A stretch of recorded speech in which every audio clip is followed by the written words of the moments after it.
Hey there, my name is Megan and welcome to my channel, or welcome back.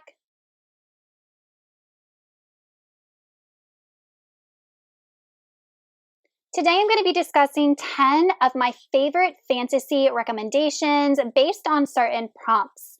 But before we go ahead and get on into the recommendations, if you're not already subscribed to my channel, please consider subscribing and giving this video a like to throw my channel a little bit of support. The first recommendation is recommend me your favorite fantasy book. For me, that's going to be Interview with the Vampire by Anne Rice. I read this book when I was 16 years old, and then I have reread it since, and it is still one of my favorite books of all time. In Interview with the Vampire, we are following Louis, who was turned by the vampire Lestat in the 1700s, and we are following his journey over time as he grapples with his new identity and new existence. And what I love about this book is the themes that Anne Rice explores, because even though Louis is a vampire, these ideas are very relatable to humans, mostly the nature of good and evil. Is Louis now evil because he is a vampire? Are all people inherently evil regardless of whether they're human or vampire? What does good and evil even mean? Is it something that is subjective, or is morality ordained from some sort of higher power? So there are a ton of deep ideas in this book that really made me think, and I highly enjoyed it, as well as recommend it.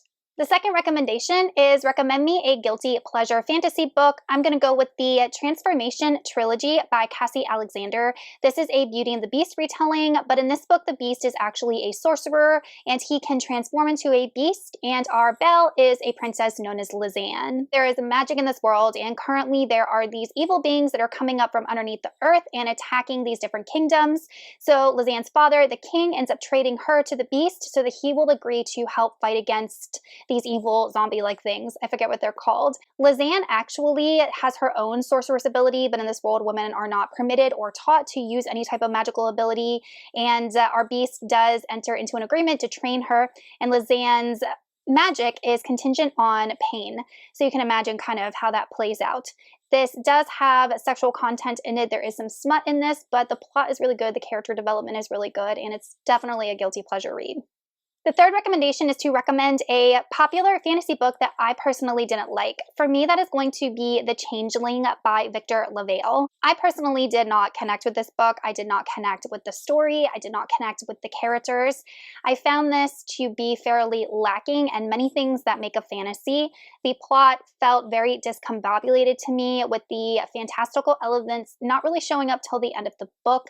Not only that, but I did not like the writing style. I felt that it was very dry and lacking in any sort of imagery or figurative language or any well-written prose that I personally enjoy. I also found the book to be fairly sexist towards men, which I also didn't like. So this book unfortunately didn't work for me. However, I know that it is a wildly popular book, and my opinion is definitely in the minority. The fourth recommendation is to recommend a fast-paced fantasy book. I'm going to go with the Broken Empire trilogy by Mark Lawrence.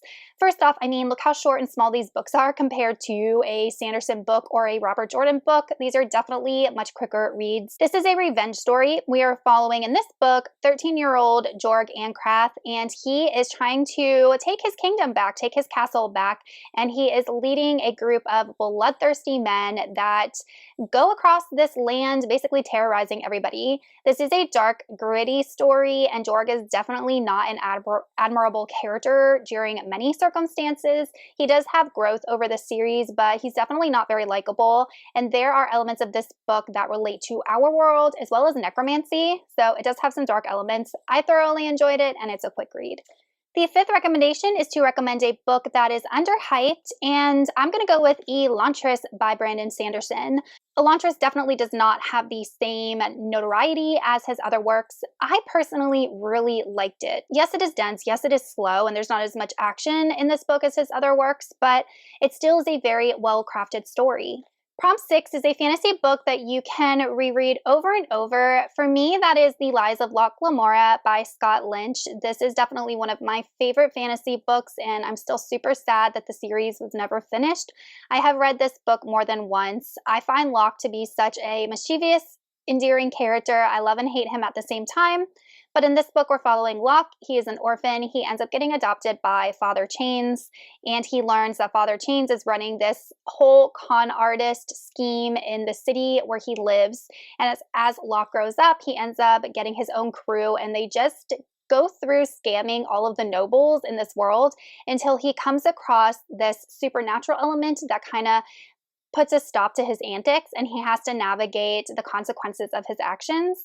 It was just so much fun. I thought it was so intelligently written. I loved all of the characters, and I just loved every time Locke got into trouble and seeing how he was going to get himself out of trouble. The 8th recommendation is a fantasy book that is worth the hype. For me, that is The Serpent and the Wings of Night by Carissa Broadbent. I was not expecting to enjoy this book as much as I did, but this follows a main character named Aurea. She is a human living in a vampire world. She ends up entering this fight to the death tournament, kind of like the Hunger Games, and if she wins, she will be granted a single wish from the vampire goddess, and she's going to use that wish to ask for like vampire powers, not to be a vampire, but these vampire type powers.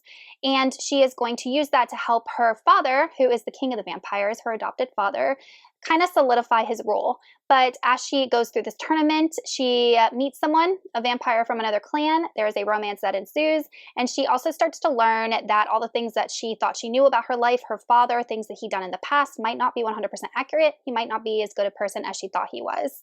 This book is definitely dark and gritty. These vampires will eat you, suck your blood. If you are a human, this book is graphic at points. The romance is slow burn, and the plot is way more evident than the romance. I definitely would not call this a romance book, even though it has a romance subplot. Prompt 9 is recommend a fantasy book with amazing characters, and I'm going to have to go with The Realm of the Elderlings by Robin Hobb. Anytime I think character development, I think Robin Hobb. In The Realm of the Elderlings, we are following Fitz Chivalry, and he is the bastard son of Prince Chivalry. And the reason that I think that the characters are so well developed is because, number one, we are following Fitz's journey from the time he's about 6 years old all the way until he is an old man. We are going through every single tumultuous event from his love life, from being the bastard son of a dead prince, to fulfilling prophecies, to saving a kingdom, to dying, then coming to life again, dabbling in magic. We are going through every single one of these crazy events with Fitz. We are in his head. This is first person point of view. Robin Hobb just did an awesome job making such a real character in Fitz, even though I never specifically went through any of the things that Fitz did. Just his ability to handle these situations, to rationalize, to act, the emotions that he feels are inherently human, and he is a very real, raw, well-written character. And the 10th recommendation is to recommend a fantasy book that will make you cry. This I only have one answer for now and forever because books don't really make me cry. That is The Invisible Life of Addie LaRue. This is my answer for every book that makes me cry. This is a historical fantasy. We are following Addie, and she was alive in the 1700s, and she made a deal with essentially the devil. She wished for immortality, and he granted it. But there was a caveat. Unfortunately, no one would remember who she was, no matter how long she lived. There was no possible way that she would be able to make her mark on the world. So this is a very lonely existence for Addie, and the only person that she has any type of relationship with is the devil himself. Come the 2020s, she ends up meeting a guy named Henry, who also made a deal with the devil, and he is able to see her, remember her, and they enter into a relationship and try to navigate the curse that was put on Addie by the devil, as well as the curse put on Henry. Not only that, but this book explores incredibly deep themes such as our need for human interaction, loneliness, mortality, what you would give up for another chance at life. There are just a ton of really relatable human experience type situations in this book, which is why I think it hit me so deeply and made me cry. Okay, you guys, those are 10 specific fantasy book recommendations. Let me know in the comments if you've read any of these books and what you thought of them, or if you have any recommendations for me based on some of those prompts. Thank you so much for watching, and I will see you all in another video soon. Goodbye!